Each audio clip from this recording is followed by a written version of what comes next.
But Slaughter your own cows, Meg. I love that movie.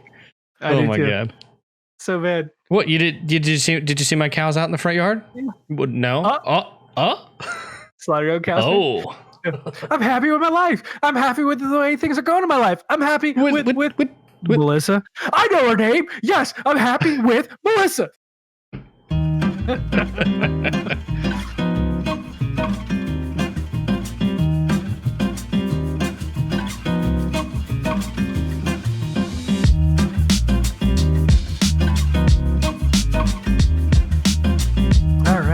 Yeah, this ready? Is not. Okay. Yeah, we're ready. All right. I gotta stop turning it off. All right.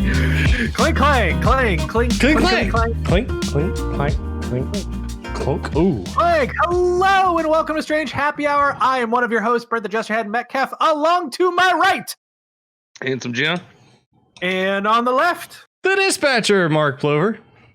That's right, bitches. I'm back. I know there was somebody in my chair. Ooh, I'm tumbleweed. I'm so fucking cool. I barely can grow a beard. Did you in the middle here. again? Yeah. Where he always is. Good. Trying to replace me because he can't get a real fucking life. Just kidding. We love Tumbleweed. Make sure you check him out on twitch.tv/Tumbleweed. You can check him out all the time playing Among Us and other things. He's very, very enjoyable. However, we are here to talk to you about the very cool tech news and very nerdy video game news that happens each and every week. However, we don't have time to talk about everything that happens.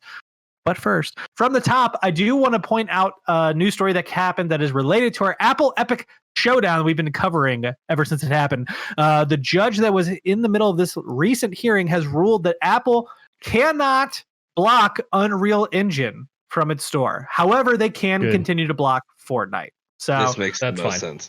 It does make the most sense. It's very good for lots of developers and individuals who are using that for development and trying to make some money. It also is a good space for their ecosystem, in my opinion. Did you hear the extra bit too? Apparently that they had been that Epic was also given the option to have a third party hold the money in escrow, and they turned it down. They flat out said, "No, we're not going to do that." I was like, "Interesting. Okay, good luck there, bud. Have fun." This is going to be interesting. We will see what happens. This court battle is going to continue, but it'll happen more in 2021, as far as I'm understanding. But back to our normal spiel. We don't have time to talk to you about MSI subsidiary found scalping new RTX graphic cards. Jesus Christ. Kind of wish we were talking about that. We don't have time to talk about Amazon officially pulling the plug on Crucible. RIP in peace. And we don't have time to discuss that Spider-Man 3 will have Doctor Strange in a prominent role. I'm very excited about this. I wish I could talk about it, but we do have time to discuss what we like to call on this very show each and every week as we gather together under this green and purple umbrella, what we denote as the important. That's right, folks. We're going to go to the dispatcher himself first because the breaking news that happened today has to do with Apple themselves. Oh, yeah. So let's talk about the Apple launch event, October 13th. This is, of course, the second launch event from Apple this fall, technically, or I guess this half of the year anyway. I think it's their third launch event total this year. It was very surprising that they did one last month and they're like, and it's happening again this month. I was like, yeah, the one last month was supposed to be more for the iPad and whatnot, but this is generally their big one of the year of it's the iPhone. So it's the next iPhone that's coming out. It's the iPhone 12. But first, we talked about the HomePod Mini, and then we moved on to the iPhone 12. Now, the HomePod Mini is supposed to be essentially their answer to the HomePod in a smaller, cheaper form, just like every other home assistant production company has done up to this point. And to be honest, I thought Apple had dropped the HomePod when they realized that Siri can't compete with Amazon Alexa or Google Assistant in the home. So I thought they had just gotten rid of it. I haven't heard anything about the HomePod since it launched. Okay, Google. I've got headphones on, so it's not happening. I know, but it's for all of our listeners. No, You're welcome. Okay, delete myself. No, actually, I'm going to end up blocking that out. Add dildos to the shopping list. Okay, add lube to the shopping list. I've got to mute all that out. I actually have to mute that out. Add a ground pounding ass hammer to the shopping list. Anyways. Anyway, HomePod Mini is essentially just a smaller version of the HomePod. It actually has an interesting feature. The iPhones now come with U1 wideband chips that are supposed to be for directional based pointing at other devices or other iPhones so that they can actually detect and communicate with each other over that and establish like quicker communications like Wi-Fi or Bluetooth. The U1 ultra wideband chip is used between your iPhone and your HomePod to be able to quickly share media between them. So, for example, if you're playing a song on your phone or want to play something on the HomePod, you don't necessarily need to tell the HomePod to do it or fiddle around in the UI to do it. You could just kind of go point and maybe press a single button, and suddenly that HomePod specifically that you just pointed at is the one that's playing the music that you're listening to. And that's amazing because that's what I've always wanted to do. I wanted to pull a freaking Tony Stark and just look at my phone and just start doing this at TVs. Pull an Iron Man 2 and just go, let me just take over your screens real quick there. Now that honestly, that was easily my favorite part from it.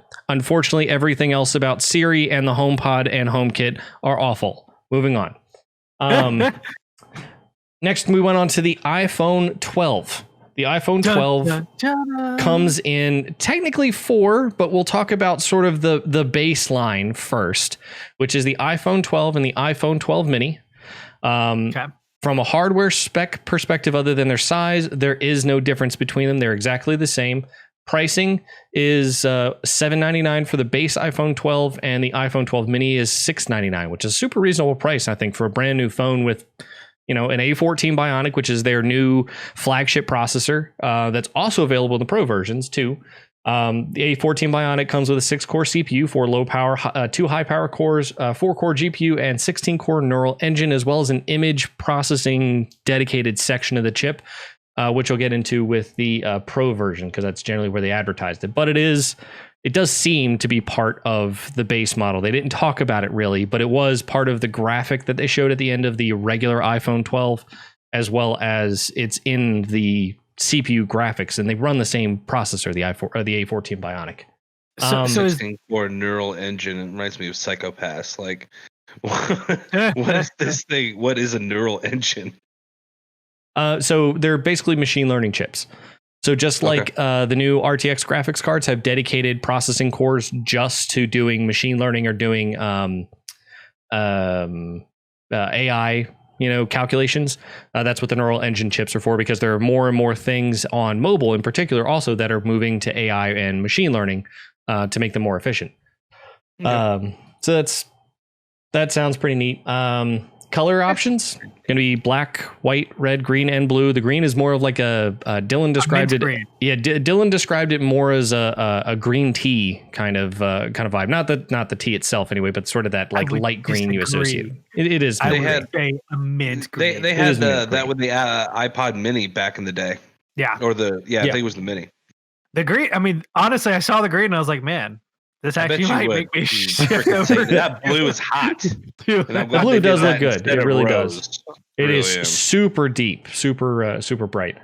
So, of course, every phone, and this is a big thing that they're touting this year, is every phone comes with 5G and can connect to the 5G nationwide networks, like the long range, standard wavelength versions, as well as the millimeter wave 5G versions that are available in urban areas to get up to, and they said in actual testing, it had shown 4 gigabit per second, which is obscene for wireless communication.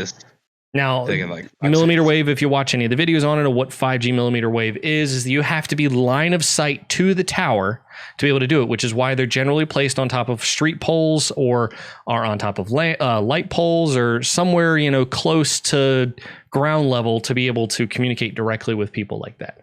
But still, great tech to implement. Samsung, of course, was the first one to do it, and they had an interesting tweet response that said, if you really just wanted the most up-to-date tech, you could have already purchased these products that come with this. So that was a great response by them. So Apple is still using Samsung chips, right?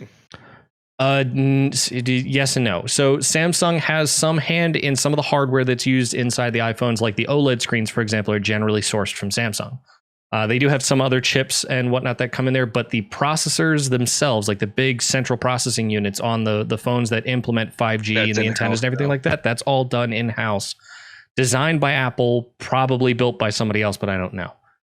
Probably why it's called A16 or whatever the hell it is now. A14, yeah. So A14, yeah, they've been running their A chips in iPhones for a while now. They're ARM-based chips, which the A14 Bionic or whatever the desktop version of that is going to be is what we can expect in the soon to come. Supposedly the announcement's going to be by the end of this month, maybe early into November, for the new Mac line that's going to be completely ARM and A chip based, which is what they had teased at WWDC at the beginning of the year. And I'm super excited for this because I'm probably going to get a MacBook if it actually shows decent real world specs or decent real world performance anyway from the new hardware. So I just want to point this out that you're the biggest hypocrite on the show.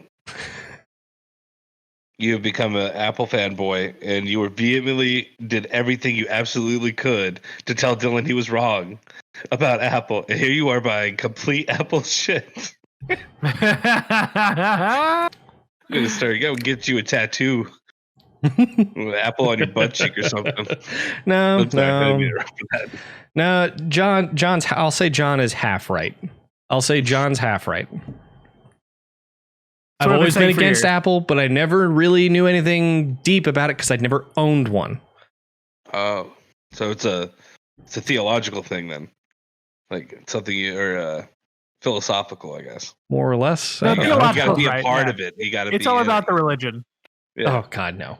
The cultism of Apple. No. Not the cult. One of us. Anyway, moving forward, from the tech spec perspective, next thing up is the Retina XDR display. It's supposed to be based on sort of their lower tech version of their Pro XDR display. I believe the number was 460 pixels per inch, which is supposed to be obscenely tight. Like you're not gonna, be able to notice pixels at all, no matter how close you get to the screen. Next, moving on to the outside of the screen is the ceramic shield screen protection, which is actual like ceramic material that's used instead of, and so the industry standards to go with Corning's Gorilla Glass. Oh, yeah. And every year they come out with a new Corning Gorilla Glass. Oh, it's supposed to be this much better and this, that, the other. So they're stepping away from that and they're going to ceramic shield screen protection is what they're calling it. And they specifically touting a number of 4 times better drop performance. I'm sure a lot of high school students are very excited about that. No, I'm sure a lot of high school parents are parents of high schoolers are particularly there we go. happy about it. Yeah, I know. I had to correct that one. High schooler a brand new line iPhone right now. Providence High School is right up the road from here. I was gonna say, I'm not that far from Audrey Kell here, so yeah, there's plenty of people who do. Also, you're not wrong, Mark. The high school parents are also really happy about it. Fair. I'm sorry. So moving on to the next touty feature anyway about iPhones anyway that generally carries as sort of their top tier or top tier performing or top tier competing element anyway of these phones is the cameras. The baseline iPhone and the iPhone mini are going to be running 2 cameras on the back, a standard and a wide angle, running the standard, I believe it's a 12 megapixel sensor for each, which is also kind of unique. Yeah, it's 12 megapixel sensor because it's the same sensor for both cameras, just different lens arrays. And the whole point of that is that you get the same night mode, the same photo quality benefits of both sensors without having to change up what lens you're using, because maybe one gets better performance for low light scenarios as opposed to highlight scenarios. Which I think is great. They're implementing 2 sensors that do exactly the same thing with different uses essentially in there to keep the playing field pretty level, depending no matter what kind of shooting scenario you're in. You can always get a pretty standard application out of it. Standard front camera anyway. but that also does support a new night mode and roughly the same features as the rear, but smaller sensor and everything for the front. Next, I think is my favorite feature of the new iPhone series, the 12, the 12 mini, the Pro, and the Pro Max, because realistically, every company should have done this at some point. Qi wireless charging has been a staple feature for flagship phones for a while now, but it's always been sort of a problem to maybe find that spot on your phone where the induction coil actually sits to get the optimal charging for it.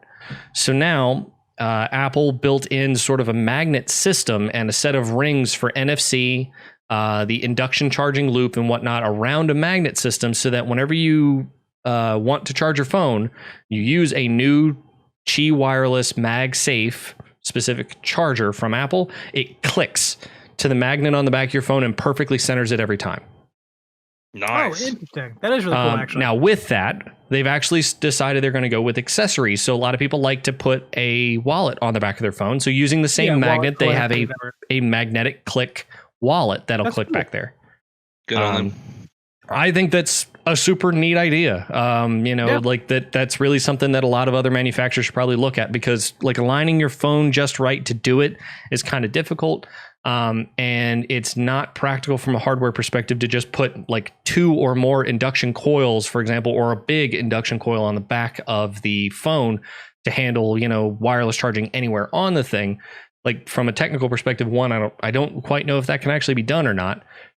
And second, this just is a better solution to make sure it's done right every single time. So, yeah. Plus, it really gets rid of the stigma that you can't put magnets next to electronics. Really, you should take your strongest magnet, put it next to every electronic you have in the house. And you know where you can find your strongest magnet? Please don't do that. In your microwave. In your microwave. They just throw it right there. Yeah. It'll charge it in 5 seconds. I'm surprised I didn't see the meme about microwave charging come out yet for this. So 30 seconds. Please don't do that. 5 seconds, full disclaimer, please, for the love of God, do not stick your brand new iPhone 12 make sure you throw it in the microwave first. And if you don't listen to this disclaimer and you put it in there anyway, you deserved what came to you, to be honest. I really want Mark to put across the bottom that we do not condone putting it like that.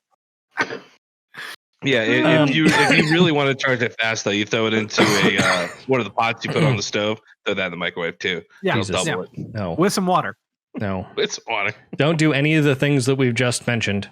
Aside from the disclaimer, listen to the disclaimer I just said. That's right. Mark is a part of this. All right. So next, actually, these 2 points, actually, I should probably put at the bottom. But we'll move on to the iPhone 12 Pro. So before you move on, I just want to ask the difference between the mini and the standard, I assume, is just size. Screen size. That's literally it. Yeah. What's the size of the mini? Because I think I was hearing comparisons to iPhone 4, which is weird to say. Is that small? Yeah, it's supposed to be pretty damn small. It looks like 6 or 7 to me. Don't see where the screen size list is here. Because the 12 almost reminded me of like what the 8X or Max X size would be. It's a 7.9 inch screen, which I believe is similar. 6. Yeah, I don't remember what the screen sizes were for the two. Oh, here we go. 5.4 for the mini and 6.1 for the standard, which is 5.4 is small. I mean, yeah, that is tiny. Just so that's iPhone 4 level. It's actually still larger than the iPhone 4, which is only 3.5. Yeah. Really? Yeah. Well, that's because the black part at the bottom. I bet you if you increase that. Yeah, and I mean, to put that up to comparison anyway, this is 11 or 6 point. The iPhone 11 Pro is 6.4. This is 11 inches right here. 6.46 inches from corner to corner, which is, I mean, it's pretty substantial size difference. So this is why you go Android, baby. Anyway, moving on to the Pro. So you have the Pro and the Pro Max. They're listed for $999 and $1099 respectively. Both feature sets across these, again, are exactly the same. The only difference is screen size and actually, I'm sorry, for the other ones too, battery capacity is also affected, of course, because bigger screen, more battery to drive, this, that, the other. But other than that, it's the same hardware. From a color perspective, 4 color options available here: Pacific Blue, Gold, Graphite, and Silver. And I don't know if you guys have seen the Gold, but wow. She gold. It's like a shimmery, like reflective gold on the band around the outside. It's really pretty looking. And Okay. the big joke that was coming out there is I don't know if you've heard of the Escobar phones. So, yes, I've heard of the Escobar phones. So for those who don't know, the Escobar phone's basically supposed to be an iPhone, or I don't know if they do other models or not, that come out every year for the latest updated version. The idea is it's put in a case and has parts changed out that are actually done in like a 24 karat gold, essentially, or a certain carat of gold anyway, all the way around it. And it's sold at an exorbitantly high price. But gold is really a good look for it, and I know a lot of people are going to get it because it's way over the top. Not for me personally, but it's a good look. So while we're on the topic of color, I'm looking at it right now, and I'm not gonna lie, it's a nice color. Like not just the gold, but all of them with the side finish being very shiny and sleek, and then the matte finish almost on the back. Yep, I'm a fan. I'm a fan. Well, and we also have the back is still glass too, so it's still going to have that same sort of shimmer to it as well. You know. We have someone who is part of our Strange Gaming group who is also a fan of the podcast, or someone we know from the podcast, who is going to be very excited about less bezel. Bezel. Is it bezel? Yeah, Mr. Collins, because he cannot get over more bezel, less. But the less bezel, the better. Yeah, of course. No, the so could just literally be bare. It'd be great. Yeah.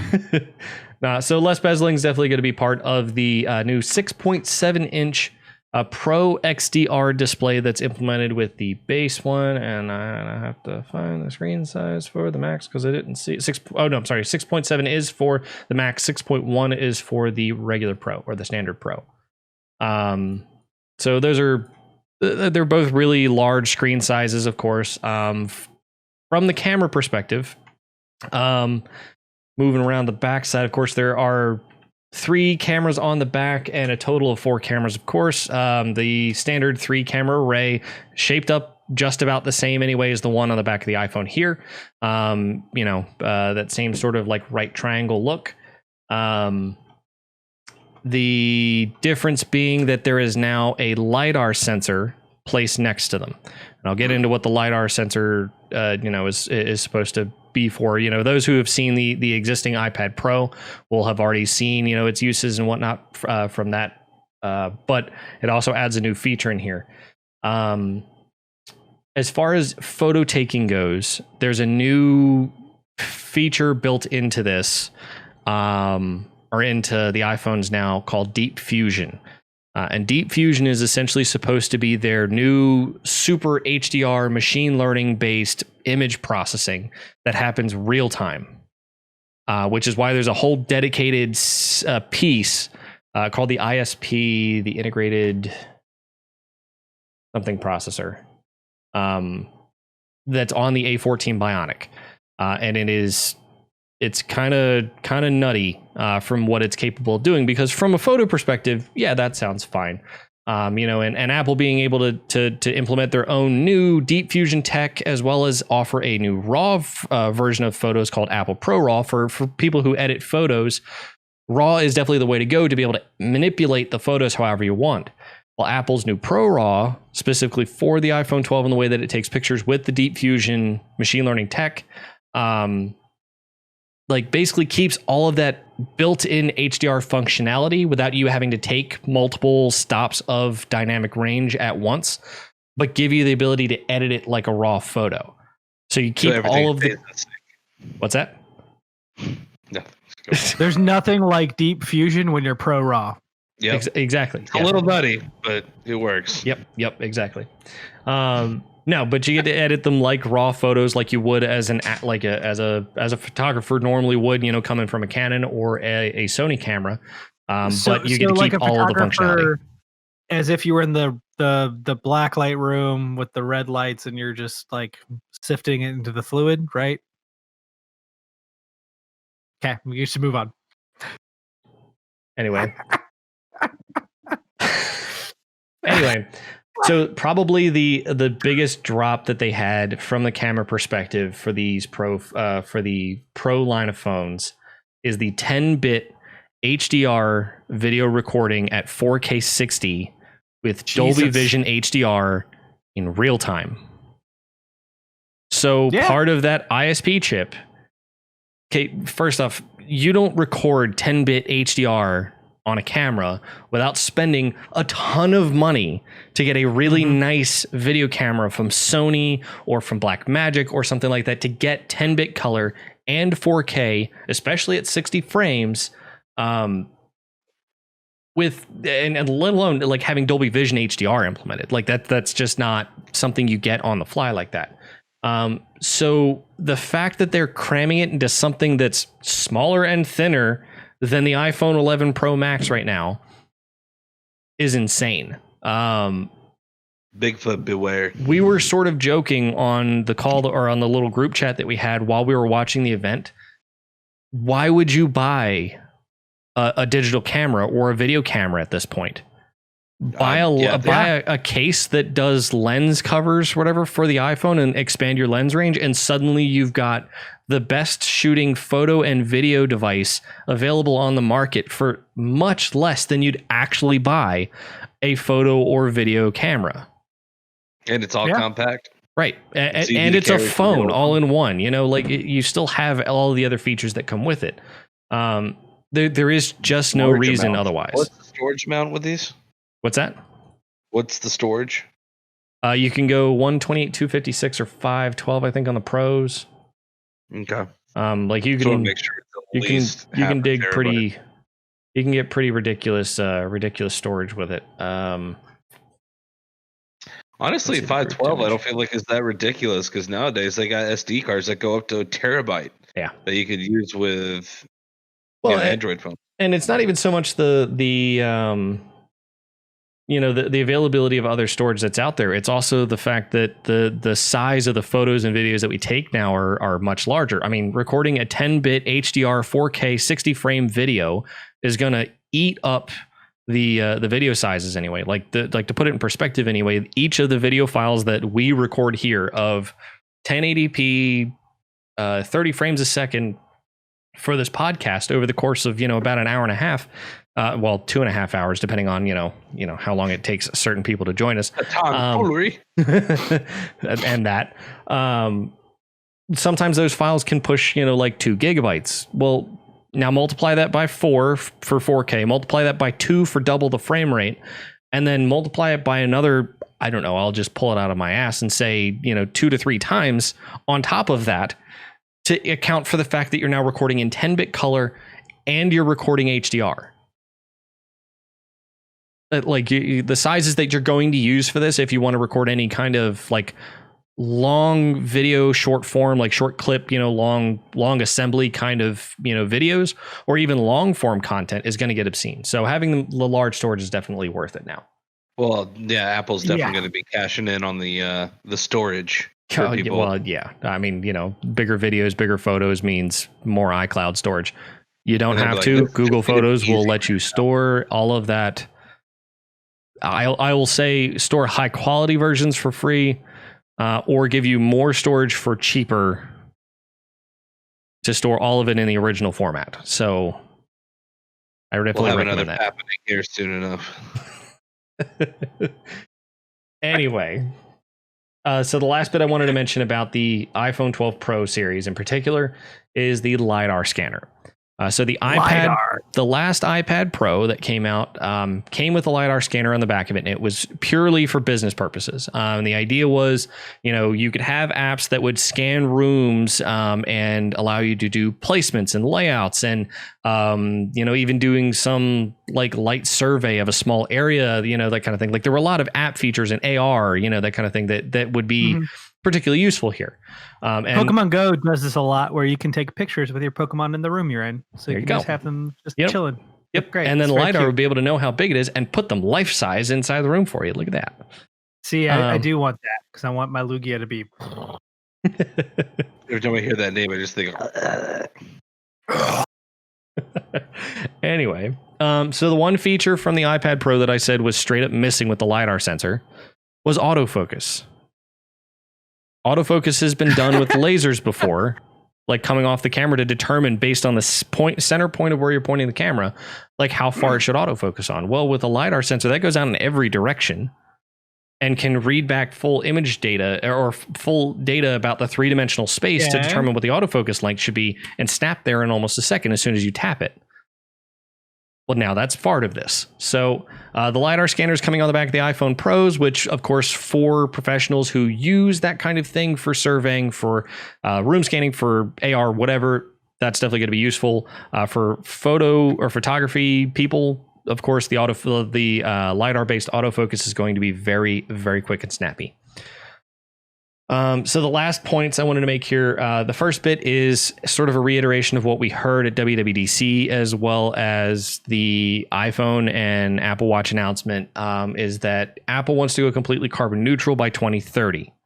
And that includes every bit of the chain from beginning to end of where they source the materials from, to assembly, process, and manufacturing, to even shipping and logistics, which is actually a big part or a big contributor, of the carbon emissions, for example, that are in the air for shipping just alone.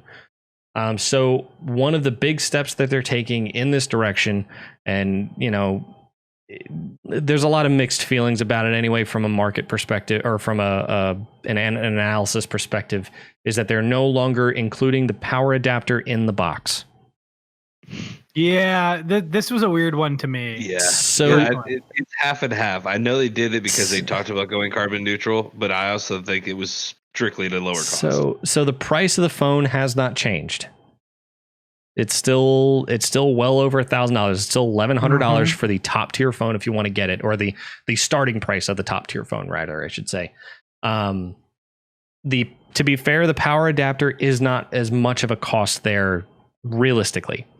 I understand the negative point, or the devil side of this, I should say, for Apple of, yeah, it's cheaper for us because we don't have to pack it in this box now. We can spend less on the actual packaging itself, and we don't have to spend anywhere near as much money to get it to you. We're just but you're still giving us the same amount of money anyway. But the other side of it, of course, it doesn't cost us as much to ship them now either. Now, the other side of that is, well, we don't have to put as many trucks on the road to ship them because we can more compactly place these iPhone boxes, or pallets of iPhones, into these trucks to ship them out across the country, which means fewer trucks, which means less carbon emissions. Plus, the production of these is not going to be anywhere near as high because there aren't going to be as many Apple or iPhone chargers floating in the wind that people aren't using anymore or getting tossed into dumps. Cool. Yeah, I get that point too. But I highly doubt that you're going to have 50-50 trucks that are too full of iPhones that said, we could have dropped this down to one truck if we could do this. No, that's not how that works. Most of these people are going to be ordering by the box. They're going to be there regardless if they order 2 fucking boxes or 1 box for that day. And they strictly did this just to lower cost to make up. You're talking about, even if they saved $1, they saved on $1 on every single iPhone they are going to sell. Yeah. I'd imagine they saved less than $1 per iPhone. But you're right, they are saving money. I think the problem right now is that it just seems like a weird play. One, you didn't say, so I assume they did not change the charging cable. I know there's a lot of fervor for people to move to USB-C, but I thought they were going to move to USB-C. It is still Lightning on the iPhone end. It is still USB-C on the charger end for the standard iPhone charger, whatever that you can purchase now separately. So, but no, I cannot imagine a world where they actually go to USB-C, as nice as it would be, and as much as I would hope for that. I agree. They're way too much into their own ubiquity. Like they want to make sure that you are utilizing their standard, regardless of whether or not it's easy on you or not. They have too much market share for them to give a shit. To be honest, they control the entire the factor 100%. Of it. Even now, people are making junk Thunderbolt cables, and they're making money off of it. They're not now. So what they thought they were going to be making is not necessarily, I think, there. Yeah. Well, and I think for Apple, that would sort of be a losing factor for them too, from the market of the charging cables themselves. They would actually benefit more from building another proprietary connector that maybe supports 100%. USB 3.2 or 3.2 Gen 1 or something like that instead, to then improve, charging performance, for example, but also at the same time, suddenly everyone's got to buy a brand new set of chargers all over again, just like they did when they moved to the old wide iPhone connector to or iPod connector to the new Lightning connector. And guess what? It's no longer included with the phone. So I would be okay. Like, I have a hard time that they sold something that needs to be charged with a fucking charging cable. My big problem is how much is an actual Lightning cable charger? Like, how much is a charger for an iPhone? Un momento. Because if they're charging roughly costs with a little bit of profit for, like, I would wager $5, that's fine. But I don't think they're charging $5. I think they're charging probably closer to 10 or 15. Oh, let's see. My money's on 15. Because every one of those is going to come with a brick. To be honest, I don't see. Oh, here we go. Browse all. We can't buy them. We can't buy them. Well, so it's not listed on their accessories page right off the rip here. Here we go. Power and cables. So the cable itself for a 1 meter USB-C to Lightning cable is $19. The power brick is another $19 as a separate product or a separate device. Good extortion. This is good extortion. Yeah, 100%. How are you going to sell an electronic without a power cable? So that's for the How are that's people for the not outraged about this? The part is that all these cultist motherfuckers are like, it's cool. They're like, wait, we got a new iPhone. It's got a pretty little rim. I'll buy it. It's because we're saving the environment, in doing it. Of course, no, it's a money grab that they're phrasing out, and I get it. I guess both sides of this. I don't technically, it does save up on some things because it's lighter shipping. It's less for them to spend. But at the same time, it does reduce the amount of carbon emissions that they do put out there too. So you can never have enough charging cables. Everywhere you go, you wish there was one just chilling on the wall somewhere. Well, the question will really come down to the fact of how much they have to spend after the fact. Because here's the issue: if you are already selling extra charge cables, the amount goes up, and that's extra packaging and shipping. You're not saving anything. Nope. And they have to get that somewhere. They have to get it to you. Is that Amazon truck going to take that 5-cent piece of shit all the way from frickin' Ohio all the way down here? Right, but their point is, like, for most people that are buying iPhones, they already have iPhones. They already have Lightning cables. They already have 20-watt chargers. Like, for me, for example, those people aren't upset. We're not hearing a huge argument, but the new people are going to be pissed. Oh, yeah, 100%. Like, it's going to, like, they're probably going to, like, if you're a new customer purchasing it through the Apple Store, for example, they're going to say, hey, here's also this and this. You're going to need to buy these too, or whatever. So here's the Apple tax. But they're the minority. they're going to be the minority because the market share is so saturated that you're not going to even hear these people. I mean, the only other way they get around that is whenever you buy an iPhone as a new user, the first time, for example, when you buy your iPhone, that they give you an option to purchase that or not purchase, rather include that as well. That's the only way they get around that. Like, for example, I have the option to say, whatever, I'm upgrading, so they're not going to send me one by default because the anticipation is I already have one at least. So agreed. Maybe I'm also not a fan of the quality of that's the only way that they get around that. Charging cables, they like after about your course through the phone, the cable's about done. So that was kind of my thought process too, is like, depending on how rough you are in cables, when you buy a new phone, the extra charge, like that new charger, that extra charger is actually replacing what you have already. Yeah. It's just most of the time it's like a month after you get your new phone, you're like, man, this thing's raggedy as all get. The wire's coming. Oh man, I got to replace. Oh, that's right. I kept the box that this came in. Yeah. Let me pull that brand new puppy out. Yeah. With the old chargers. Yeah. Like that was definitely a problem for me with like my old iPod video. Was that wide cable and that really rubbery kind of material they did for the outside coating was pretty bad. Like it would tear and pull and all that stuff pretty easily. The new wireless charger, how much is that? What's that? The new wireless charger. $39 for just the cable. That doesn't include the wall wart. That's for the MagSafe. It's super nice is that I can buy a 3-pack of USB-C cables for $7.99 on Amazon, and then a power brick to go with it. Like it, I have trouble believing that they can't find a better system for this. I don't even believe them about their fucking economical carbon footprint bullshit. Because if they want to do the carbon footprint thing, like again, like there's a way, exactly what you described, Mark, which is, hey, we have all this empirical data on Apple users. We tout it as a means to like make sure we purvey and provide the exact experience that we want for you. So we can determine that and send it to the people who need it and the people who don't. Right. So I wish they'd send advertisements with everybody's new phone. Everybody would get Pornhub advertisements. Jesus Christ. This was your most visited site last year. I do like the variety. I feel like Apple is getting better about that, right? We have $6.99 all the way up to $10.99. Well, that's great. We're not reaching the $12.99, which did happen one year, which I thought was pretty fucking extraneous in my opinion. Yeah, that was the iPhone 10, I think, wasn't it? Yeah. It was. Yeah, awful. But and that was the first year of like no fingerprint reader and a bunch of other stuff, you know, that they had sort of moved away from. You were talking about USB-C. How much were the USB-C cables? You get 3 for $7.99. Okay, that's not bad. I'm showing 5 for 15 or for 5 lightning cables for $16.99. Those are braided. There we go. Finally. Yeah. There are other options out there, and realistically, everyone else should probably go with those other options.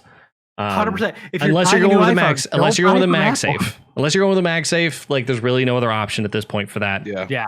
And it's neat tech as it is, and once somebody replicates that, probably Anchor, then you'll start to see more of those pop up. But I'm gonna be really curious to see how the rub down on this magnet that's grabbing on this phone as it's twisting and turning as you're pulling it off. And we have to remember it's a glass on the back, so you don't have to worry too much about it. Assuming that there's nothing on that magnet that would have got a hold of it. There's a piece of rubber surrounding the magnet. So if you actually look at, I'll pull up a picture and send it to you. But there's but any metal shaving can get caught up on that from anything. Like, oh no, totally. Like if a big enough piece of dirt or something like that gets on there, or like a food chunk or something like that, and you click that and it wiggles around as you're like maybe holding it or playing around with it or pulling it off or on or something like that, it's still gonna grind in there. So is the back glass or sapphire? It's glass. What is the glass? It's glass. Supposed to be glass, yeah. I don't know if I think they are actually using the same ceramic material. Actually, come to think of it, on the back as well. That is what it's supposed to be. Yeah. So 40 minutes into this topic, how do you feel about this series of announcements? Like, well, I'll let you have your thoughts, and then I'll go. The A14 Bionic, I think, is a good play for them. The base iPhone 12 and iPhone 12 mini, I think, are okay. I think the pricing structure on the iPhone 12 mini is great for a lot of people, because that definitely puts it in iPhone SE kind of purchase territory, as well as putting it in like cheap flagship, like what OnePlus does, for example, in their territory, and definitely competes well there. Plus, you get a decent, XDR display, 5G's built in. I think there are good options there. MagSafe definitely being sort of an interesting bit for that. Although wireless charging was already there, and once you learn your phone, it's really not that big a deal. But MagSafe is still good tech if you want to have accessories and whatnot. From the pro perspective, the LiDAR scanner part of that does not matter to me one bit. I'm not a contractor, professional, whatever. The autofocus is the only benefit that I really see from that. The 10-bit HDR video recording definitely means that a lot of the other videos that we might record for this channel, to be honest, are probably going to happen on iPhones, because I know Dylan's probably going to have an iPhone 12 Pro Max sitting on pre-order as soon as it's ready. November 6th when that drops. By the way, November 13th is when they ship. It's an expensive in November. Yeah. But I don't see a particular reason for me to upgrade. Now I am on the Apple upgrade program, so once my 1 year is up or whatever, I can trade this phone in and get one again, keeping my same pricing structure. So when that happens, I may end up doing that just because it's an availability. But short of that, I wouldn't see the justification in going from this to that. Yeah. Just because one, there is no upgraded 120 hertz refresh rate display like we had hoped to see, which would have been the only user experience thing that I particularly miss about my OnePlus 7 is and actually that only had 90 hertz, I think, but still that higher hertz right here. That higher hertz refresh rate it's butter. That higher hertz refresh rate is buttery smooth. It just feels wonderful. And short of that being a full on experience, game changer, I don't see a real reason to upgrade to this yet. That's such a hard thing to explain to people. It's the same with gaming a lot, where I moved from playing The Last of Us on PS3 at 30 frames per second to moving to PS4 for 60. And it's like a similar, you can't describe it. It's just there. It just feels that much better, and you never want to go back. Oh, well, so I literally have it side by side on my desktop. My monitor to the left here is a 60 hertz 1080p, and the one in front of me is an ultra wide 1440p 120 hertz. Yeah. And I can just moving a window between the two monitors is just night and day difference between the way they look. And you can definitely feel it at that point. But short of that, because that was really a game changer in the way that the phone feels in your hand whenever you're moving, scrolling through things, launching apps, pulling down notification tray, whatever, that is definitely a game changer. So short of that, no, I don't have a particular reason to upgrade here other than maybe the video recording, but I don't record all that much video with my iPhone in the first place. So I like the pricing structure. I just think it's stupid if they don't have a fucking charge cord. I do like the pricing structure. I agree with you on the charge cord and the pricing structure. I think that the only complaint I have is why the fuck is this separate from the last event in September? It just doesn't make sense to me. Because they weren't ready. It was initially supposed to be, and that was the rumor. But then they ended up behind apparently the supply chain. Yeah, hold off the last one until now. No. Why would you hold off the iPhone or the Apple Watch 6 and the new iPad Air and come on. So you are the person who covered this topic for the show. Obviously, you watched the event. You did the whole spiel. I was working and refreshing various news pages to be like, all right, what's going on? I'm going to figure out what's going on. And they're like, hey, we've got the iPhone 12 and we've got the HomePod Mini. And I was like, that's just the beginning, right? Nope, that's it. Right? Yeah, and the Mac event is supposed to be either later this month or in early November. Why? Stop! Just do it. They want your attention on this one thing. What you're excited about? We're not covering the Mac event because I'm boycotting their stupid plan to split across 3. No, well, to be fair, I don't think there's going to be a ton to talk about at the Mac event because they've already talked about it at WWDC what they're going to be doing. So, boom. You heard it here first. We're not covering it, folks. Short of some spectacular new technology getting thrown at now, realistically, it's gonna be the same tech just thrown into another computer. Less short of them putting Face ID or something like that into them now. So, alrighty. Well, let us know what you think about the iPhone event. I'm gonna call it the iPhone event because it was an iPhone event. 100% with a prologue of HomePod Mini. In the comments floating directly.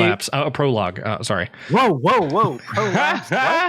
Right in front of the dispatcher himself, in front of his happy hour emblem. You can see the comment section right there because he's like a Superman without any powers and very hungover half the time on Wednesday. But I think it's time to move on to Handsome John himself to talk about Sony and the real big topic of the show 47 minutes into it. Yep, it's the topic of topics, but it's actually not the topic. It's actually just trophies. PS4 updated their trophy system. They did it staggered. Not everybody got it all at once, but I'm level 350. Super happy. Makes me compared feel a lot to better your than, previous level. 27, I think it was. There you go. And you weren't quite, don't lie. It was something like that. You were 24, 25. You weren't that close to me. Oh, whatever you. That's all I know, John. County, So what you guys are gonna have to do is send me a picture of your trophy screens. By the way. Okay, oh yeah, we're going to. So I've on the so now my level is 370. I'm sorry. the new trophy ranking gives you a better defined worth of what the trophies are, and it actually feels better in your progression of your level up system. So now bronze trophies are worth 15 points, silver's worth 30, and gold is worth 90, and platinum trophies are worth 300 points, according to this article, which I thought it was 180. 300 points? It was 180 points previously. Yeah. Oh man, I'm gonna be platinum the kind of thing. So, but it's also staggered. So between levels 199, you only need 4 bronze trophies to level up. You only need 60 points for each level between 100 and 99 to get up to level 99. And then levels 100 through 199, you need 90 points per level up. So right now I need 900 points per level up. You're closer to the 1350 per level up now. I think you were, what were you, like level 400 something? I am level 443, making my way to 444. Oh, really? I didn't know what was after 443. Thank you for telling me. Here for you, buddy. I am on fire because of this new update. It sounds like somebody's jealous. I mean, honestly, but dude, we've been at this trophy war since 2011. Well, yeah, you guys were on a platinum war, but now you're on an entirely different war here. But the cool thing is the system that they created feels really, really good. The leveling system caps out at 999. Don't know why they didn't get to 1,000, but that's on them. So that means you need a total of 1,631,340 points to get level 99. 999. We need to clarify because it doesn't cap out at 999. The progression stops at 999. So every level after that is the same amount as it takes to get to 999. So how long until they build out a god tier? Points per level, which is 1,200 games platinumed. That's what that equates to. Jesus. Yes. So that's a lot of games, and I hate to tell you, but we were looking at people and they were like blowing that out of the water. We don't need to talk about it. It just makes you feel so inadequate as much as we play, and it's like, what are you doing with your life? We were talking about it before the show anyway. Like, John, your trophy rate was like 1.4 a day. Brent, yours was 1.8 a day. These people have to be these guys have to be pulling platinuming a day. Platinuming a day or pulling like a full 10 trophies a day. Oh my god. So to be fair, and this is why me and Brent had this discussion about easy, medium, and hard trophies, which was, anybody can go play Donut County, Brent, and get a platinum in about 2 hours. A valid platinum, sir. Yeah, it's valid. Platinum's it's platinum and it's worth points. But at the same time, like, it's not worthy to be called a platinum, but that's beyond the point. So that's why we came up with our list of how do we quantify what is an easy, medium, and hard platinum. And John so we stood up all night Friday night going through every single trophy. Correct. Platinum trophy that we had earned and figured out a fairly decent and easygoing system. Yes. Rubric. If you would like trophies. If you'd like us to analyze your trophy list, you feel free to drop your PSN ID in the comment section, and we will look at it and give you a grade. Yes, we'll check it out. And to be fair, we're going to put ours up there too, so you won't feel like you're the only one judged. But we based on difficulty, time, and miscellaneous. And miscellaneous regarding because some games have online multiplayer trophies, other ones don't. So it gave the leeway that it needed for things that were not always accounted for every game. And we think we did a pretty good job of dictating. I mean, there were games that took 200 hours to beat, but difficulty level was nothing. So it ended up being registered either as an easy or low level medium trophy. So like it all actually was rounding off to what you think it would be. So that to me was telling us that our rubric was actually fairly close. But this system that they have made for the new trophy system just feels good. You feel like you're going somewhere, whereas we felt so stagnant with the last trophy system. You needed an obscene amount of trophies to go up a level. Like you never felt like you were going anywhere. As a matter of fact, I stopped looking at my trophy level because it was depressing. I just looked at the amount of trophies I had. I'm like, that's going up. Yay.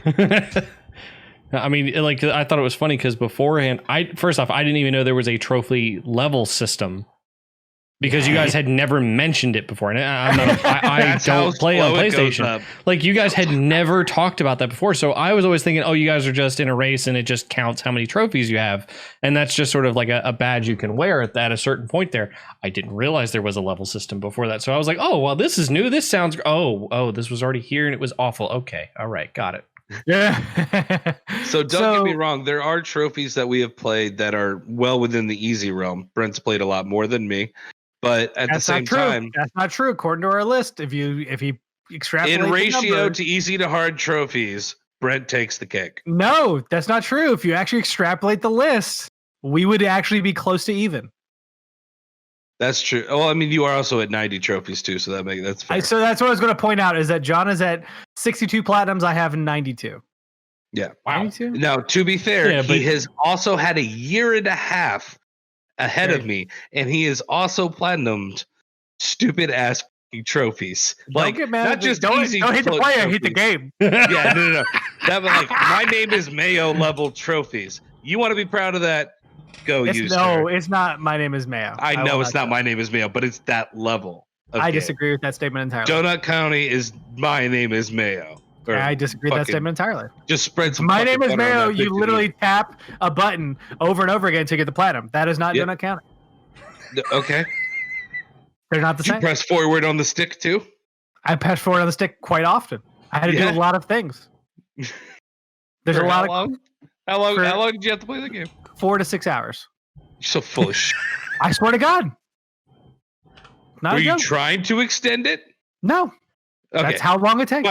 Passed the way. Watch the recording. He's just running circles trying to increase his hour count so it looks better to John. You know. Oh no! I spent 8 hours working on this one. Forever. Look at my save.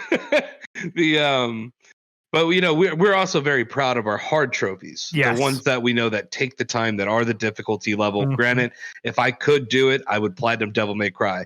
I actually like to be challenged on trophies, in both resolve in time, sync, and difficulty. Sometimes not in the mood. Depends on the game. Not happening. Gotta move on. So there are trophies I have gone back and got. Me and Brent have both, had our list of, we're gonna go back and platinum these one day, whenever I got free time. But Sony makes that hard with all these great games they've been pushing out. So the backlist is only getting longer lately. But trophies to me are an important part of what the PlayStation era is to me.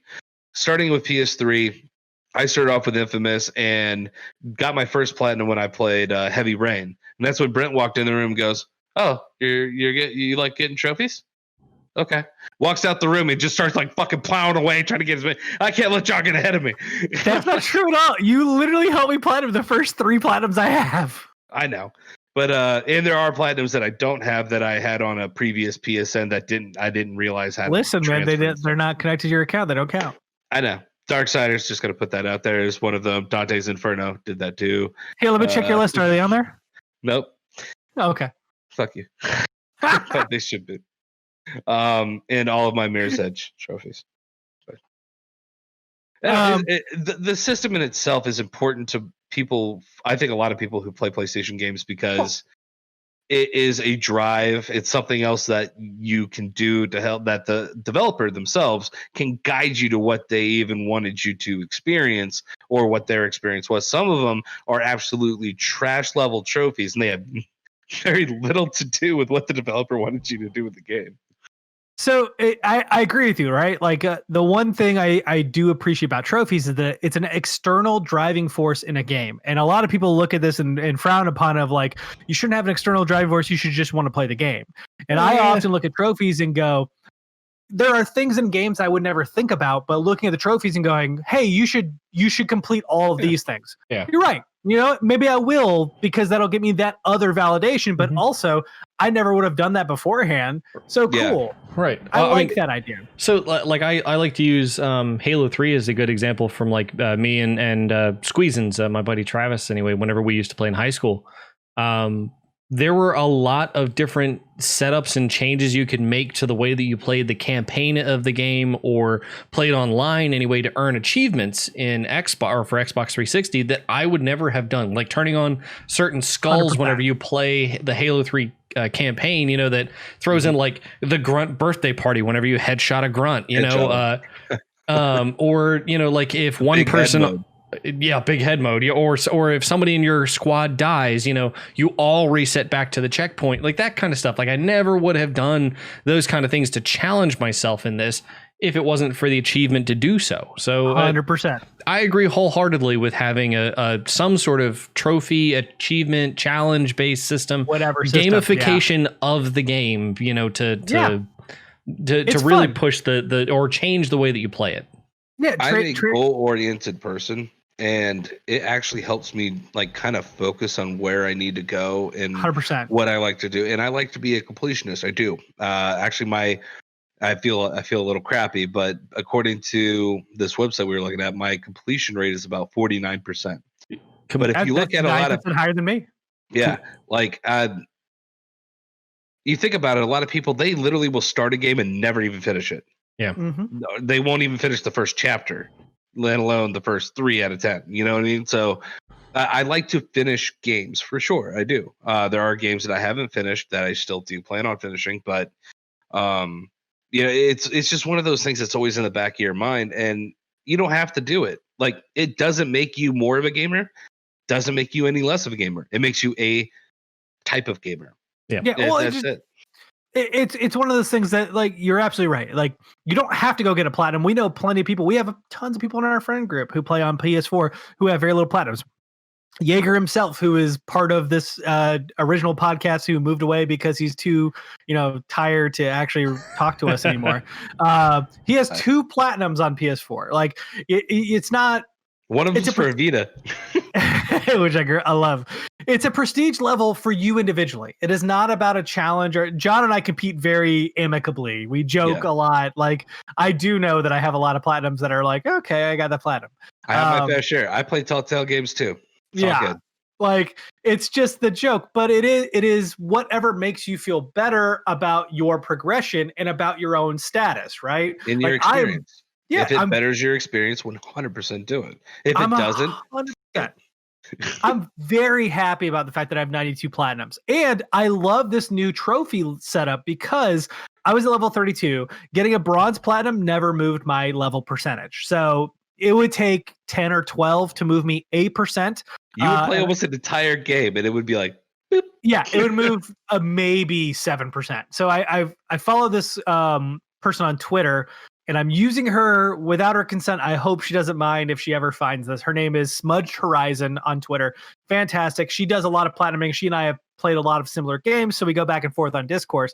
But she has this tweet that is the perfect analog to this, which is, with the old system at level 21 to 22, it roughly took her 7 platinums, 32 gold trophies, 67 silver, and 127 bronze. From level 356 to 357, it was 4 gold, 6 silver, 23 bronze.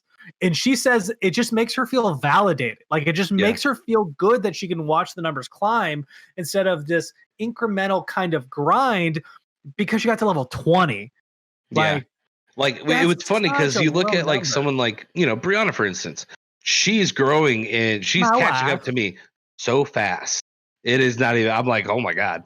It kind of keeps me on my toes. Like, maybe I got to make sure, I'm playing get my but, at the same time, looking at the vast difference between her level and my level, I was just like, the difference between her level, 16 to my level 20, whatever, I was like, it's not a lot, but yet it is a huge amount of time and effort that I put in from those levels. So now this feels a lot more reasonable, and it just feels so good.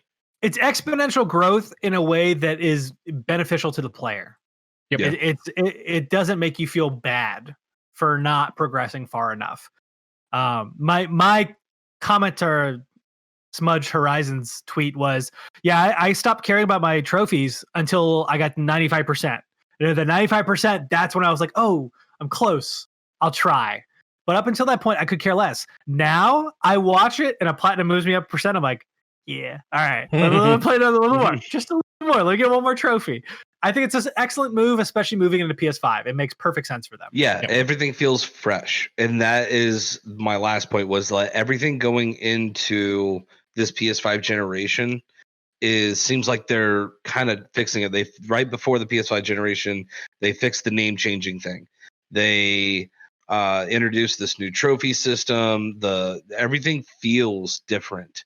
And PS Plus even collection. with the PlayStation Plus collection being thrown on there, wanting everybody to get involved into the ecosystem, not feel like they got left out, like it's starting to feel good. Even though it is kind of still exclusive to its PlayStation universe, it still feels good to be a PlayStation user. I'm not gonna lie, I've been a fanboy for a while, but I'm also not gonna down Xbox. I used to love getting achievements. Yeah. I actually 100%ed all my achievements for Assassin's Creed on there instead of PlayStation, which I truly now regret, just for the fact that it's not on this list. But it's fine. No, I mean it's the reason why we've had discussion in our Discord a lot. Which again, you can join our Discord. It's in our Google Doc. Feel free to join us. About should you move to Series X? Should you get PS5? Should you move to PC? And my number one comment is, listen, I'm in the ecosystem. I'm at level now 443, but at the time 32. I've got all these games, and if it's coming to PlayStation, I'm just going to play it on PlayStation. Why not? Like, it cost me $400 one time, and don't get me wrong, $60 for a game is what it is. Like, it's not necessarily cheap, but overall, like, I am happy where I am. I would love to watch those numbers grow and continue to build my community out that way. So they've done well, and they're continuing to do well. So I'm not going to leave that ecosystem anytime soon. Yep, makes sense. But please let us know what you think about the trophy changes. Are you excited about it? Do you think that it sucks that you've lost your minor level for a big level? Do you think the change is not as exciting as you thought it would be? Please let us know in the comments floating or is it everything and anything you've ever wanted in front of John's Assassin's Creed symbol, because this is secretly an Assassin's Creed game. We're Abstergo. Moving on to our final topic, and I will be as quick as possible explaining this because we're 65 minutes of the podcast. Xbox is making a lot of small plays to take over the world, and I think they're doing a very good job. I want to commend them for this. So I'm going to run through these stories, and then we can discuss if that's cool with you guys. Yeah. So Phil Spencer has said that xCloud on console is on a long list of things the team has planned for the future. So xCloud is currently only available on mobile phones, eventually it'll be on PC and console, I think is the goal.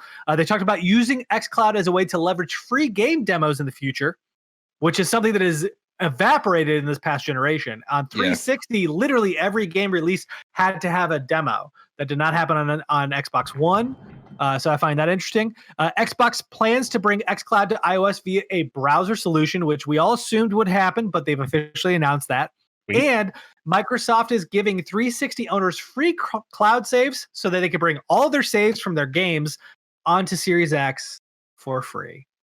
So my own personal comments on this is I think this is a lot of little sprinkling, but my God, just such smart targeting, right? Yeah. Going for those older saves for people who, hey, I didn't buy an Xbox One because I got a 360. It's fine. I've got kids. They can play whatever garbage game is available. Well, guess what? They can take that save with them. Minecraft can travel with them to this new console, and you can bring it here. I'm curious to see how that works because, the cloud saves from 360 were definitely the game has to implement it kind of thing. So that may only apply to like certain Microsoft games or the games that already have it too.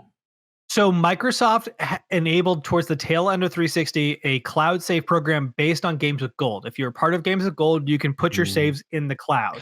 Well, what they're doing here is they're opening that up to everyone. So you no longer have to be a games with gold member to make sure that you get saves in the cloud. But what I mean is like the games themselves still had to implement that cloud save functionality, wasn't it?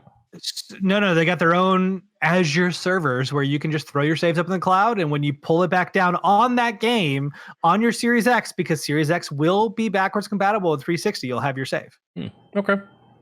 I dig it. So I think that's super smart. I think the game demos thing is easily the biggest fucking win in this entire generation. Like, game demos is such a big thing that I think people don't understand. Like, game publishers specifically don't want to do because they want people to just buy their games. They don't want to give them the open.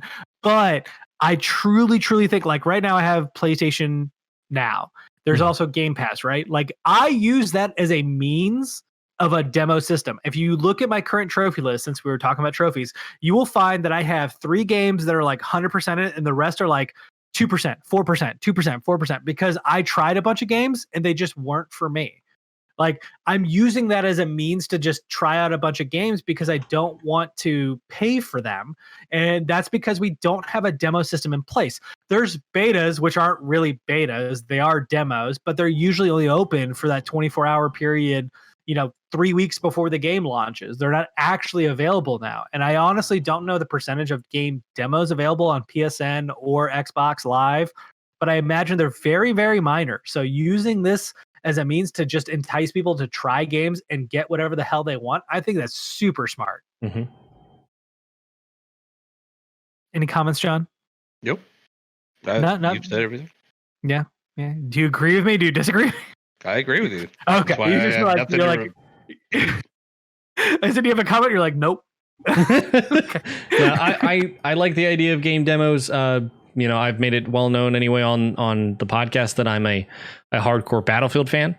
I've played played and owned every single Battlefield game and expansion that's come out since its inception, with Battlefield 1942 in the beginning. Battlefield 2, which was sort of the big one that really locked me into the Battlefield series, had a demo that allowed me to play it in the first place before I purchased the game. That was the whole reason I bought the game, and then continued to get involved in it from there. So 100% like game demos are the right way to go. Especially through xCloud, where you don't even necessarily need to have the Xbox Series X in the first place. You can just put it on your phone and just try it out. Like, with the demo that they have to specifically create, though, wouldn't it be easier just to have, game? I mean, people are just going to wait to play a game from first day and then watch Twitch and see what other people done about it, see if they like it. That is something I was going to bring up, right? Is like one of the biggest successes on PlayStation is Metal Gear Solid. Metal Gear Solid had a demo built into the Final Fantasy VII game. So when you bought it, you could play the demo. It might be reversed. I can't remember, but I'm pretty sure that's correct. We no longer live in that time. You're right, John. We do have Twitch. We have all these other means, but there is a very big distinction between that. And I think that devs can get away with saying, hey, we're on xCloud. You get a 30-minute, an hour, X number of minutes time to play this game. We'll save your data even, so that if you like it and you purchase the game, boom, data right there. You don't have to redo exactly what you just did. Like my biggest problem right now is my neighbor, who is a very kind gentleman named Andrew, has given me the PS4 physical copy of Avengers game from Crystal Dynamics. And I'm interested to try it because I did not like the beta, but I'd be curious to see the game because a lot of people really like the story. I don't want to play the beginning of that game again. I spent an hour and a half with my brother playing beta on the beginning. We played like 2 games of Catan. Yeah, and I was like, I don't want to do this again. And they didn't give me the option to save that to my local storage, so I'm going to have to do it again. So guess what? It'll wait until I'm ready because I just don't care. A lot of people, they said they were done with it so quick that they're like, oh, we'll get it back later with this DLC. You watch. I'm like, that's a whole other thing that we can talk about later. But I do feel like, unfortunately, unless they were able to do a demo such as like, here's 30 minutes of gameplay that you can play, but I think they're also scared to. I think a lot of people are hoping for those who are, they'd rather them take the risk than know what they were getting, because, I mean, there was a mobile game in UK that had their ads stripped because basically everything they were showing on the ads wasn't even till later gameplay and all this other stuff, and was pretty much false advertising. But they would rather people had bought that game, think of what they were going to get, and then get that money. And granted, it's fraud, in my opinion. Yeah. I think that's where the demos work in the benefit of both the consumer and the developer, right? Like, one, if you're making something like, I'm not going to spoil anything, but I will say The Last of Us Part 2, right? Like, you wouldn't play the beginning of The Last of Us Part 2 in a demo. You would play Seattle Day 1. Like, you would play Seattle Day 2. Like, you would get deeper into that game, which is what they showed at PlayStation Experience. So if you, the producer, publisher, whatever, want that game to be shown off, you'll make a special demo that's available on xCloud. Obviously, Last of Us is not. I'm not saying that. Whatever. But the average game, I would wager 60% of them, if not more, you could start at the beginning and you get it. Like, you get it pretty quickly within the first 30 minutes to an hour. Yeah, you don't need any more than there. 30 minutes to figure out how a game structure can work in Destiny 2, again, right? To start you out in Seattle day one, you have to have a specific demo. If they're going to start you from the beginning, that would be one thing. Well, and that's why I think that, depending on how they execute it, depends on the publisher, right? Like if the publisher wants to release a special demo, they just talk to Xbox. Yeah. Saying, hey, I find that it's just so much easier on the developers to not have to worry about making a demo. Then they don't. It's not like Xbox is saying every game has to have a demo. They're saying they're going to produce demos on xCloud. Yeah, I think it's worth it to the developers in some points to develop a demo.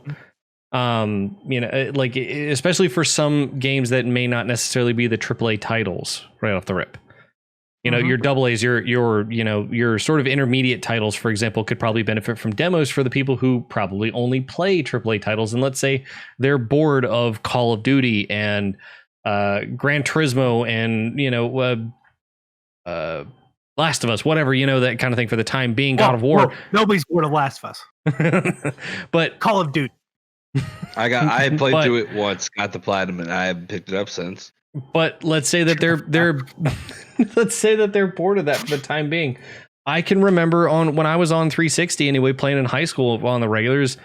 That was one of our evening activities. If it was really like, we don't feel like jumping on Halo 3 or Call of Duty or something like that. Hey, let's find a demo of something we want to try. And let's all download it and see if it has one, because like a ton of demos actually ironically had multiplayer support sometimes. So you could benefit from that. Like Test Drive Unlimited, for example, was one of the games that had party support and online support. So you could actually play and race together, but only within the spectrum of what the demo actually covered on the map. I think that's a great way for you to be able to try the game out. And you were talking about like the Twitch versus demo sort of place there. Yeah, Twitch gets you a feel for what the game looks like, but you don't know what the game actually feels like until you play it. And I think the demo does a good job of that because it's literally a chunk of the game itself. Well, a lot of people kind of look at it in the way of like, when you go into a bookstore, sitting there and reading the first chapter might feel like, hey, you didn't pay to read that. You know what I mean?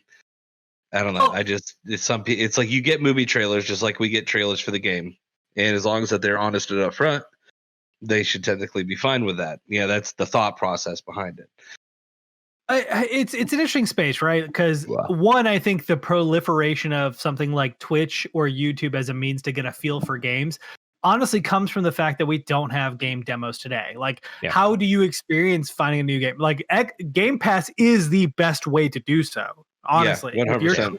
If you're trying to find out the feel for a game, that's what you do. I've almost made mistakes. I was looking at a game that I wish I could remember the name of it, but I was looking at it and I was like, I almost made no impulse buy, and I was like, let me just go on check the reviews. Oh, look at that. There were some problems on my console specifically. Not getting that. It's like, what were you saying, Mark? I mean, I guess the only other way that I know of anyway to try, like from a large library of games, is Steam. Steam, now granted, you have to put the money down up front, but Steam has a refund policy as long as you apply for the refund within 14 days of purchase and have less than 2 hours of the game played. 2 hours is plenty of time to get the feel for the game. We were just talking about 30 minutes to an hour, 2 hours is plenty of time for you to get a decent way into the campaign or online play and really understand how the game works. And as long as you're not an abuser, I think you'll be fine. Yeah. Well, actually, great example of this was a buddy of ours, D-Bag, Russell. He had purchased D-Bag. That's his name. I know. It's based off his last name. But anyway, he had purchased Phasmophobia and started playing with Tumbleweed and Predator. And he apparently doesn't do well with scary games. I don't know if you guys have seen what Phasmophobia looks like. It is pretty terrifying, but it's multiplayer. It's 4-player multiplayer, or 4-person multiplayer. And he returned it within like an hour of purchasing it and playing through like the first 2 games or something like that because he couldn't handle it. But it was a good way for him to try that game and realize, this is not something I want or really want to have spent my money on. So I'm going to return it now. I don't disagree with that sentiment because it is consumer friendly. However, I think in a situation where we can confirm that the consumer can try it and the developer / publisher doesn't believe they have a certain amount of money in their bank before it's ripped out of them because the consumer didn't like it, is the best case scenario here, which is what a demo is for, right? Like the original Tony Hawk on PlayStation had a demo that came in the mail in your PlayStation magazine. You had to play the warehouse over and over again as many times as you wanted for that 2-minute section. Like, I remember that. I got that from my what was it, Game Informer subscription through GameStop. They'd send you demos almost every week or every month whenever they sent you an issue. I was like, oh yeah, look at this, I can play this super easy to do. It's not, I think it was Nintendo Power. No, it couldn't have been. No, because they don't do discs. I don't think it was Game Informer though.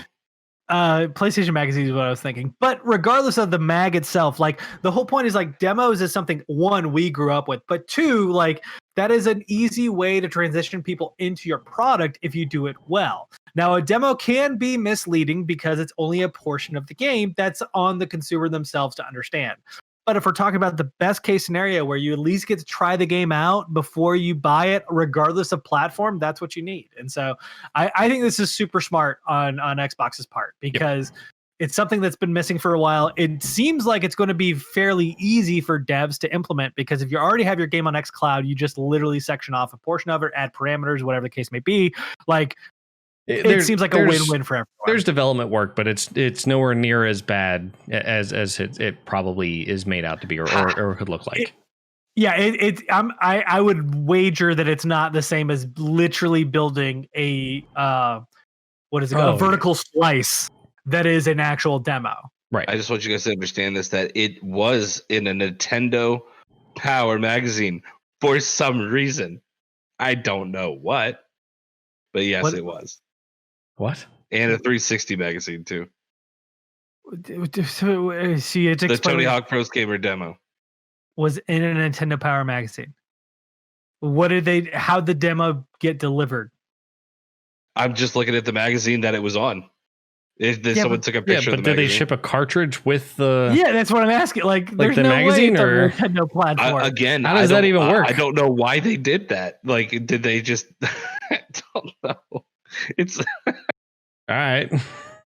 Was that game even available on N64? Yes, it was. Okay. So, I don't know how they did it then. They might have delivered a cartridge. That makes no sense. The cartridges were super expensive because Nintendo was a bitch in the fucking 90s. I'm looking at it. I don't know what to tell you. We'll put it in your goddamn chat so we can talk about it. Okay. But anyways, we'll deliver you the final results of this demo, Tony Hawk War. Please let us know what you think about Xbox's plays. I personally think they're very, very good, but you can let me know if I'm right, wrong, in between, in the comments floating right above my goodness sign. It's right there. It's right there. But now I think it's time for last call. Last call! I did it first. You don't have to go home, but you can't stay here. Of course, we're in our separate bunkers. Mostly because this is really convenient. Like, look at us. We're in our nice little spots. I got my green light. He's got his purple light. There's a white. I do miss seeing your pretty faces, though, like in person, though. It is true. We're out to get together sometime here soon, safely in our backyard here. I've got a whole boatload of cigars. Let's go for it. What are you doing on Sunday? We'll talk after the show. Of course, you can join our Discord where we have plenty of talk this week. As a matter of fact, today is the 13th we're recording. It is Amazon Prime Day. We have a deals channel, which gives you all kinds of interesting deals on things for your computer, for your home life, for your security, whatever you want. We have a lot of community members who are trying to work together to make sure that we can all get the best deals possible. So please join our Discord. For our weekly reading, I found a wonderful article from GameIndustry.biz, which is a great site if you don't follow them, on the legacy of Nintendo from Game Boy to 3DS, the legacy of Nintendo's handhelds. It's a very good read about the history of Nintendo's handhelds. I highly recommend it. For our weekly deals, we have the Let's Fight Humble Bundle. We talk about Humble a lot, mostly because I love Humble. Humble sets together a bunch of games, which gives you cheap games as well as some money to charity. So for the price of $1, you get Stick Fight the game. We have a video of us playing it. We did a game night of this. Good. I want to play that right now. Dive Kick and Nidhogg for more than the average, which is only $4.02. And $4.03. You get Absolver, Overgrowth, and our Ruby, Grim Eclipse, and then for $10 you get Injustice 2, which is a fantastic fighting game. Please feel free to dive into this. You can set your own charity. However, the charity they are purposely going after right now is Charity Water, which is trying to support giving water to underprivileged areas. So $10, 7 games, highly worth it. Finally, for some cool ass shit, we have a pet fish finds a glitch in Pokemon Sapphire. I love this. So there's a Twitch streamer. Yep, there's a Twitch streamer who has behind his fish a grid of controls, and it's mapped to his computer. So when his fish swims to different inputs, it puts the input into the actual emulator. And so his fish found a glitch in which if you consistently hit rocks using strength, it doesn't move them, it duplicates them. So he just kept duplicating rocks in a cave over and over again. That's great. What?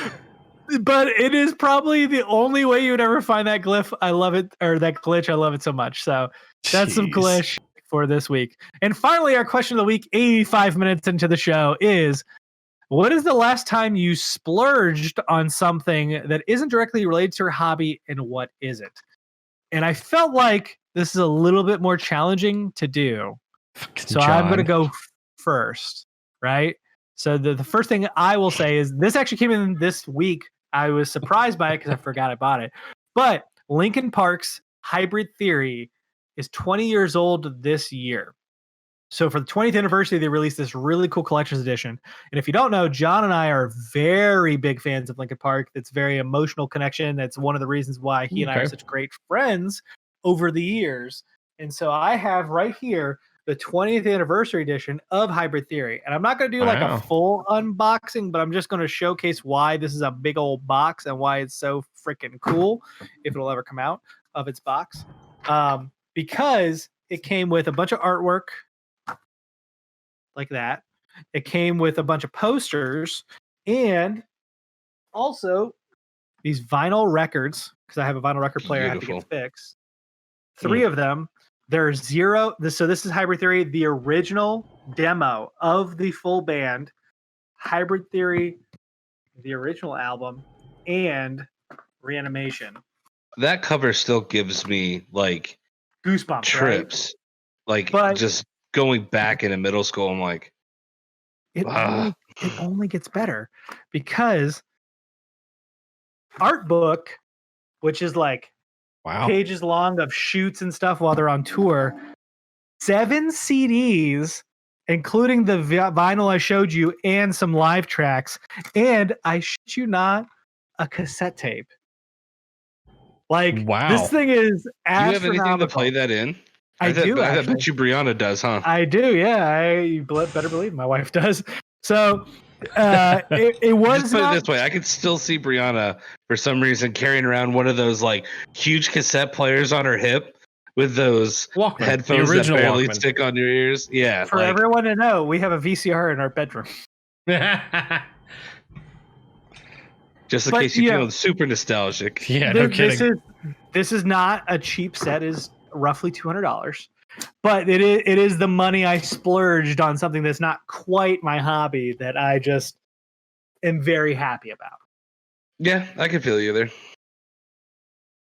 Who's next? 2. So you have two. All right, well, I mean, I think Mark needs to think because he did not look at the question as quickly as. Well, no, I looked at the question, but I did not. I just don't. I can't. Mark, think of you splurge on everything. Don't lie. It was splurge, John. We all know that your brain can't seem to get out of that particular gear that you're in, but you know. John, I just want to point out this literally is just a Nintendo Power that like has Tony Hawk on it. It doesn't talk about a demo. No, I know. It's the tiniest image in the world. I couldn't acknowledge it. It looked like it said it did. It's just so bad. I was like, no fucking way did they do that. But so on these Amazon Prime deals, I splooged on Oakley sunglasses. Ooh, I bought 3 sets. Jesus Christ, John!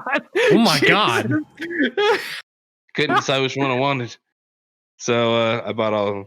And then but I mean, I get to return the ones I'm like, you know what? This isn't. I'm not as big a fan on this. Like, I know I'm going to return at least one of them, so I'm not worried about it. But and the Akira book set that I got. There we go. That's what I thought you would bring up. Do you have it? Yeah. Show the camera. Oh God, what did I do with it? I don't know what I did with it anymore. I think I put it away. And it's gone. Packet stuff. You don't know where, like, you. I showed it last time. Your bookshelf is to the left of you. It's not on the bookshelf. Where is it? I put it back in the box so it wouldn't get damaged. Where's the box? Because we're gonna be moving here soon. Where's the box? Underneath my. You want it? Oh, fine, fucking get it. I'm gonna say Mark can answer the question while you get the fucking box. So for me, actually, kind of an interesting splurge is underwear. Okay. I don't think you should ever not splurge on underwear. So something that's been common amongst like Dylan Capley and I lately has been sort of finding the right material or the right items anyway that we want to wear for some of the basics, like your socks, your underwear, shorts, shirts, whatever, so shirts are a little bit more difficult just because shirts, you get like novelty shirts from everywhere and that's a little different. Shorts, I've narrowed down specifically to Under Armour athletic shorts. They're super light, they're super comfortable, they're very stretchy too. So whatever, kind of scenario you're in, they're always comfortable and they're always cool, especially whenever you're indoors, especially since I've been working indoors all day, every day now. It's been nice to have. From a socks perspective, you love it. I do. From a socks perspective, Saucony has always been my thing, and I have bought 4 packs of their socks at about I don't know, like $15-20 a piece. Like they're worth the extra pack because they're thin, they're reliable. Like I've only worn holes, I think, in the 4 years now that I've had them. I've only worn holes in 2 socks over the time frame, and they comfort fit right to my foot. And underwear being the biggest one I think I've spent on. I've spent probably over $200 on just the underwear that I have for about a week and a half's worth alone. Is from Saxx, SAXX. They have an interest. They have they're briefs, or you can get you can get boxers, you can get briefs, and they're all compression to some extent, but they have an interesting feature called the ballpark pouch. And it's literally like a piece of fabric, essentially a really soft fabric that runs down the sides of where your junk would sit. And it sort of isolates your junk from like your thighs or other parts of your legs, for example. So, like the normal like stick problem you get where you got to readjust or pull or doing something like that. No, I've never heard that. Oh, never? No. Oh, okay. Well, that's a problem that most of us with normal size junk have. So, whenever that sticks, that's kind of a problem. So with the ballpark pouch, that really kind of prevents a lot of that stuff. And the fabric that they use is super soft. It's really comfortable. And they have all kinds of ridiculous designs. This video is not sponsored by Saxx, but Jesus Christ. This video is now sponsored by Saxx. Check them out. Saxx.com. For any of your male boxer needs, I definitely recommend them. For any of your ballpark needs. Any of your ballpark needs, yes. I really like that phrase. That is fantastic. The ballpark pouch. Right, there are other companies who have come up with similar things, but the ballpark pouch sounds the best by far. This is the best. All right. Ooh, I love the smell of a new book. It does look better, yeah. This is actually read like you would a manga from right to left, which I absolutely love. Huh. Akira was one of the first animes to be brought over to America and popularize anime. And it was actually a movie that I picked up randomly, not knowing what I was getting into as a kid. Asked Dad. I asked my uncle. He was the one with me. I was like, I want this. I was like, I have the money, but you need to buy it. He's like, okay. And so he buys it for me. And it is super adult in certain ways, specific aspects. Not in sexual ways. Not in sexual ways. Just creepy ways. Like things that kids couldn't process correctly. But it didn't scare me. It intrigued me. And so it really got me into liking this kind of material.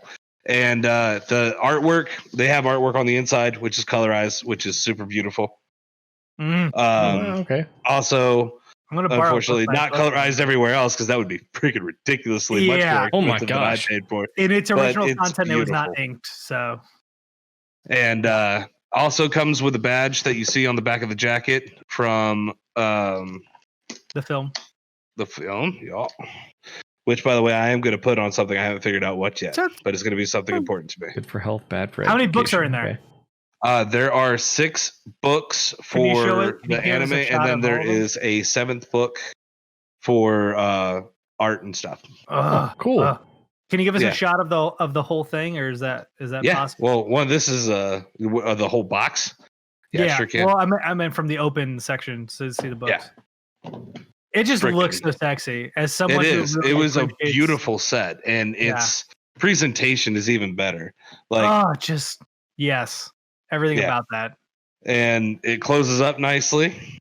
You can see his fingers right there. Those are thick books. Yeah, like I mean, this is my. I'm not a tiny person. This thing would cave in a person's big box chest. set. Yeah. Yes, it is. I mean, this book's probably, I would say, about over an inch thick each. Yeah. So, $150. I found it because of Wario64 on Twitter.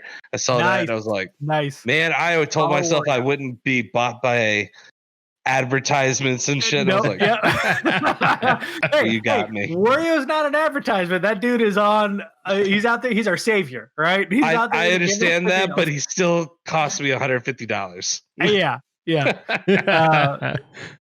Please let us know what is the last time you splurged on something that isn't directly related to your hobby, and what was it? If you have pictures, feel free to put them in the comments. We'd love to see whatever it is you have, including nudes. Put pictures in there. You can give us Please links. Don't. And until next time, I'm going to say cheers. Can we end this? Cheers.